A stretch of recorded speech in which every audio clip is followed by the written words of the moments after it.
Kikosi cha walinzi wa mapinduzi ya Kiislamu IRGC kimesema kitaongeza juhudi za kumtafuta na kumuondoa waziri mkuu wa Israeli Benjamin Netanyahu ikiwa bado yuko hai.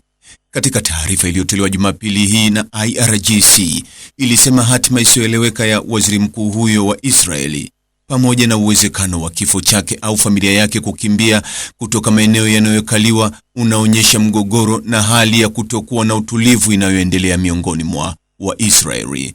IRGC ilisisitiza kuwa ikiwa muuaji wa watoto huyo bado yuko hai, wataendelea kwa nguvu zote kumtafuta na kumuondoa Netanyahu.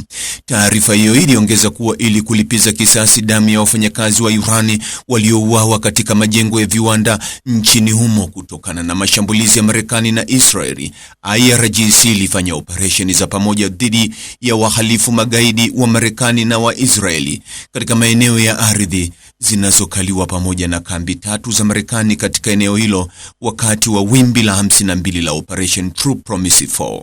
Kwa mujibu wa taarifa hiyo, malengo yao yaliharibiwa kwa nguvu na makombora pamoja na mashambulizi makali.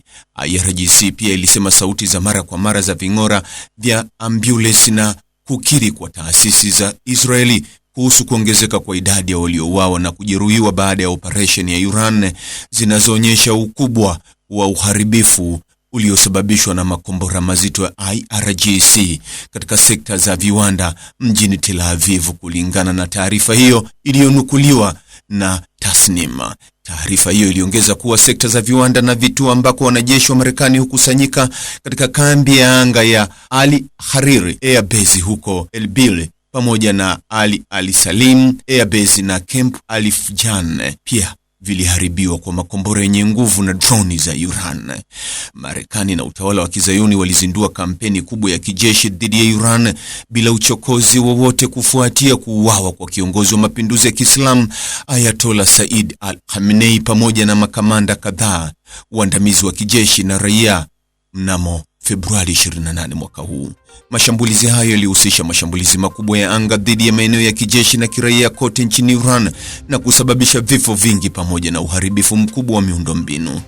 Kwa kujibu, vikosi vya ulinzi vya Iran vimefanya operesheni za kulipiza kisasi vikilenga maeneo ya Marekani na Israeli katika maeneo yanayokaliwa pamoja na kambi za kikanda kwa kutumia mawimbi ya makombora na drone. Mtazamaji, ni yapi maoni yako kuhusiana na taarifa hii? Andika maoni yako katika sehemu ya ujumbe hapo chini. Like na subscribe pia ili uwe wa kwanza kupata habari wa chungu tele. Hii ni Focus News. Jina langu ni Deo Kaji Makomba.